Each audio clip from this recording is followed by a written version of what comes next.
Mga kwentong pambata. Tatterhood. Nung unang panahon, may isang hari at reyna na wala pang anak. Dahil dito nalungkot ang reyna. Dahil matagal na niyang gustong magkaroon ng anak. Isang araw, habang nakaupo sa hardin ng kanilang palasyo, isang babae ang lumapit sa kanya. Mabuhay po kayo, kamahalan, ang reyna ng kaharian. Sino po sila, Ginang? Alam ko ang kinalulungkot nyo at makakatulong ako sa iyo. Talaga? Totoo po ba? Kunin niyo ito ngayon. Kumuha kayo ng 2 balde ng tubig. Ihalo niyo yan sa tubig. Maligo ka sa tubig na ito at magtapon ka nito sa ilalim ng kama. Sa susunod na umaga, may makikita kang 2 bulaklak sa ilalim ng kama mo. Isang asul at isang kulay ube. Kainin mo ang kulay asul na bulaklak at ang kulay ube ay kailangan mong iwanan sa ilalim ng kama kung saan to'y tutubo. Kaya ginawa ng reyna ang mga ibinilin sa kanya. Nagpadala siya ng 2 balde ng tubig sa kanyang kwarto at naligo siya gamit ito. Pagkatapos itinapon ng tubig sa ilalim ng kama. Kinaumagahan, katulad ng sinabi ng matandang babae, 2 bulaklak ang tumubo sa ilalim ng kama. Kinuha ng reyna ang asul na bulaklak at kinain ito. Ito ang pinakamasarap na bulaklak na natikman niya sa buong buhay niya. Ginusto niyang malaman kung ano ang lasa ng pangalawang bulaklak. Nalimutan niya ang sinabi ng matandang babae. Kinain din niya ang kulay ubing bulaklak. Di nagtagal at nanganak ang reyna ng 2 bata. Isa sa kanila ay maganda. Mukha siyang anghel. At ang isa, ang nurse ay nagulat nang makita ang bata. Ano? Paano nangyari ito? Ano yun? Isa sa kanilang 2 ay ipinanganak na may sungay at buntot.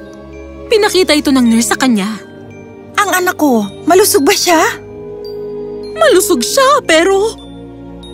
Siya ay aking anak at kahit naiiba siya, palalakihin ko siya ng buong pagmamahal at pag-aalaga katulad ng kanyang kapatid. Tatawagin ko siyang Prinsesa Horndale at ang kanyang kapatid ay si Prinsesa Agnes. At yun nga ang nangyari. Ang hari at ang reyna ay pinalaki ang kanilang mga anak na may pagmamahal at aruga. Malapit ang magkapatid sa isa't isa at hindi sila kailanman mapaghiwalay. Kahit nang sila ay lumaki na. Ngunit ang prinsesang may sungay ay mahilig magsuot ng punit na pandong at palaging may bitbit na kutsarang kahoy. Kaya ang tawag sa kanya ng mga tao ay Prinsesa Tatterhood. Madalas siyang tanungin ng mga tao. Bakit punit ang jacket mo? At bakit bitbit mo lagi ang kutsarang kahoy na yan? Dahil ang nakatadhana sa akin ay gagawing korona ang aking suot balang araw. At ang kutsara sa isang basto ng anghel. Isang araw, nakatanggap ng mensahe ang hari. Oh, hindi. Ano pong problema, Ama? Nakapasok ang isang tribo ng mga halimaw sa ating kaharian. At tulad ng palagi nilang ginagawa pag nananakop sila ng kaharian, manggugulo sila dito sa palasyo sa bisperas ng Pasko. Pero magtatagal lang ito sa gabing yon. Hayaan natin silang gawin ang nais nila. At pagkatapos ay aalis na sila. Alam ko, mahal ko. Pero kinukuha nila ang mga pinaka-importante mga bagay sa palasyo. At dito sa atin, ang pinakamahalaga ay ang ating mga anak. Nakakahukay sila kahit saan. Walang lugar na ligtas para sa kanilang 2. Oh! Huwag kang mag-alala, Ama. May mahika po akong hindi pa nakikita kahit kailan ng mga halimaw na yan. Sigit sumugod sila. Sisiguraduhin kong magiging ligtas ako at ang kapatid ko. Kaya sumapit ang bisperas ng Pasko. Gwardyado ang buong palasyo. Pero nakaabot ang mga halimaw kung nasaan naroon ang mga prinsesa. Pareho nilang nilabanan at tinalo ang mga halimaw. Gamit ni Prinsesa Tatterhood ang kanyang kutsarang kahoy. Tumakas na ang mga halimaw. Ngunit bago makaalis ang isa sa kanila ay Nagbaba ng sumpa sa prinsesa at ginawa siyang isang baka. Agnes! Ang lahat ng tao sa palasyo ay nalungkot sa pananalantang ginawa ng mga halimaw. Pero hindi basta nalang papayag si Prinsesa Tatterhood dito. Oh, ang aking kawawang anak. Ano ang gagawin natin ngayon? Alam ko po kung saan nakatira ang mga halimaw. Sa isang kastilyo, paglampas ng 3 dagat. At sa gitna ng 3 dagat, ang tubig ay may mahika. At gamit ito, tatalunin ko po ang mga halimaw. At ibabalik ko si Agnes sa dati niyang anyo. Mahiwagang tubig sa gitna ng 3 dagat? Parang hindi ko pa narinig ang tungkol dyan Para dito, kailangan ng isang taong mayroong sungay at isang buntot. Ama, igawa mo ko ng isang bangkang walang kasing tibay. At ako po at si Agnes lang ang gagamit nito. Pangako kong itatama ko ang lahat ng ito. Kaya pagkatapos, ang 2 prinsesa ay naglayag paglagpas ng 3 dagat. Sa gitna ng bawat dagat, kumuha si Tatterhood ng tubig. Nilagay ito sa kaldero at hinalo ito gamit ang kutsarang kahoy habang nanonood si Agnes. Pagkasali ng tubig galing sa pangatlong dagat, ang tubig ay biglang naging kulay ube. Inilagay ito ni Tatterhood sa palayok at dinala ito sa paanan ng kastilyo ng mga halimaw. Nakita siya ng mga ito at tumatake. Sinawsaw niya ang kanyang kutsara sa palayok at isinaboy ang kulay ubing tubig sa kanila. Nagsimula silang umatras sa sobrang takot hanggang makita ang halimaw na nagbaba ng masamang sumpa kay Prinsesa Agnes. Pakiusap! Huwag mo akong sabuyan yan! Pakiusap! Pwes itama mo ang ginawa mo.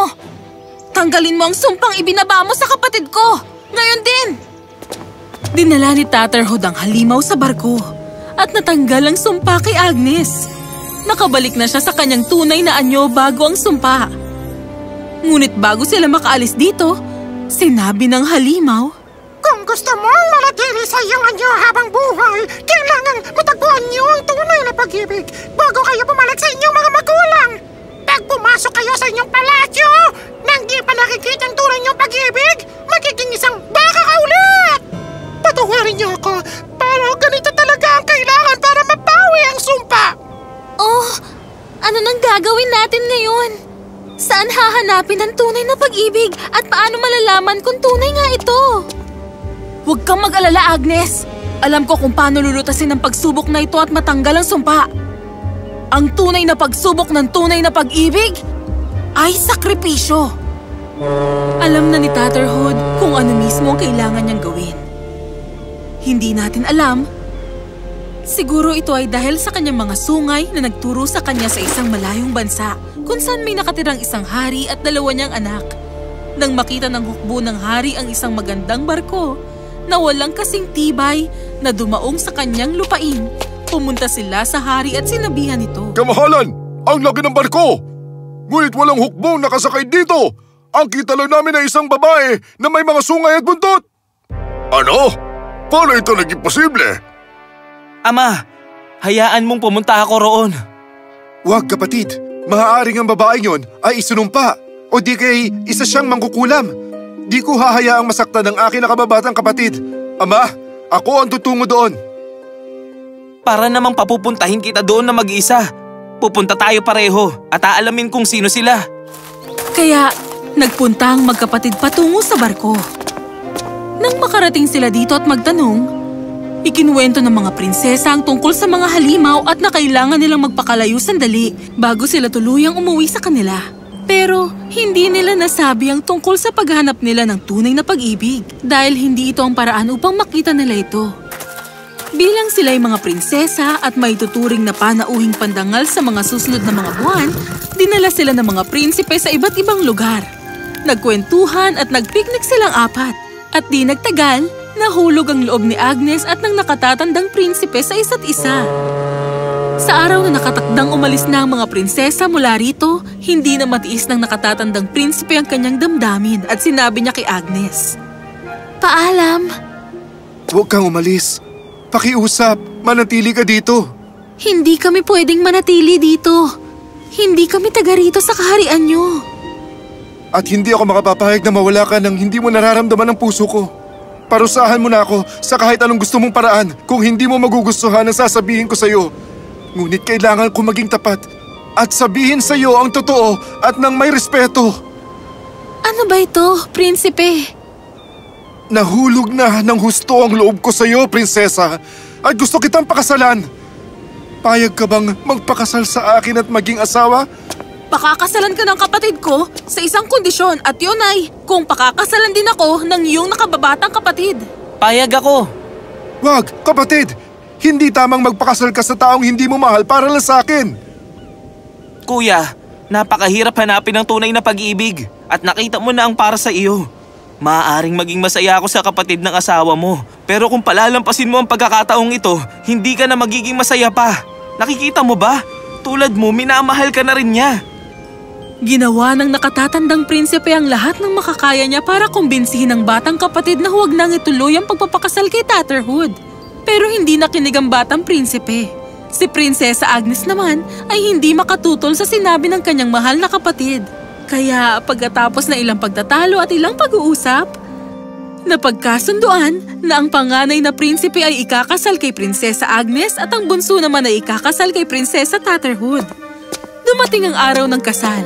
Tinawag ni Tatterhood ang batang prinsipe sa kanyang kwarto. Tinatawag mo ba ako, Tatterhood? Oo. Gusto ko lang sanang malaman, wala ka bang gustong sabihin sa akin? O tanungin man lang, bago tayo tuluyang maikasal? Pakakasalan ng kapatid ko ang tunay niyang pag-ibig at masayang-masaya ako dahil doon. Hindi mo ba gustong malaman ang tungkol sa mga sungay ko at buntot ko at kutsarang kahoy ko? Tinatanggap kita ng buong buo. At kahit pa na totoo na hindi kita iniibig, nakikita ko na masayahin ka, maaasahan at matalinong tao sa lahat ng oras. Masaya akong libutin ng bansang kasama ka at umaasa akong sapat na ang pagkakaibigan natin. Gagawin ko ang lahat para mapasaya ka. Pangako yan, kamahalan. Buong puso akong nagtitiwala sa isang taong buong pusong magsakripisyo para sa kapatid niya. Pero bago tayo magpakasal, may karapatan kang malaman ang lahat. Kaya huwag kang matakot na magtanong sa akin. Diretsuhin mo lang ako. Iyon ay aking ikasisiya. Bakit mo nga ba suot ang punit-punit na jacket na yan? Alin? Anong punit na jacket? Paano mo naman napagkamalan ang pinakamagandang korona sa mundo ay punit na jacket? Ha? At bakit mo naman tangan ang kutsarang kahoy na yan? Anong kutsarang kahoy? Ito ay ang pinakamagandang baston na tangan-tangan ng kahit na sinong prinsesa. Paano kayo pinanganak ng ganito? May mga sungay at buntot? Sinong nagsabing meron akong sungay at buntot? Parang nagdidelirio ka na yata. Napakaganda mo. Pero hindi ko maintindihan kung anong nangyari. Ang kapangyarihan ng tunay na pag-ibig, prinsipe. Pero hindi naman kita tunay na iniibig. Pero tunay mong minahal ang iyong nakatatandang kapatid at handa kang magsakripisyo ng iyong sariling kasiyahan. At sa isang banda, minahal mo rin ako. Dahil di mo hinayaang ikahiya ko ang mga sungay ko at buntot at iba pang mga bagay. Palagi mo akong pinakikitaan ng pag-aruga at respeto. Yun din ay tanda ng isang lalaki na may totoo at tapat at marangal na puso. At ganitong puso lang ang may kaya ng ginawa mo. Kapareho rin ang sa puso ni Agnes at ng sa kapatid mo. Pareho sila na handang isakripisyo ang pag-iibigan nila para sa ating dalawa. Ang kapatid mo para hindi mo ko kailangang pakasalan pa. At ang kapatid ko para ang salita ko ay hindi mabali. Makapangyarihan ba talaga ang pag-ibig at ang respeto? Ang pinakamalakas na mahika sa buong mundo. Salamat sa pagsagip sa ating lahat. At yun na nga ang nangyari. Ang dalawang mag-irog, si Prinsesa Agnes at ang panganay na prinsipe ay labis na nahumaling sa isa't isa. At si Prinsesa Horndale at ang batang prinsipe, punong-puno ng respeto para sa isa't isa, ay ikinasal sa isang enggrande at masayang paraan. At lahat sila ay namuhay na masaya magpakailanpaman.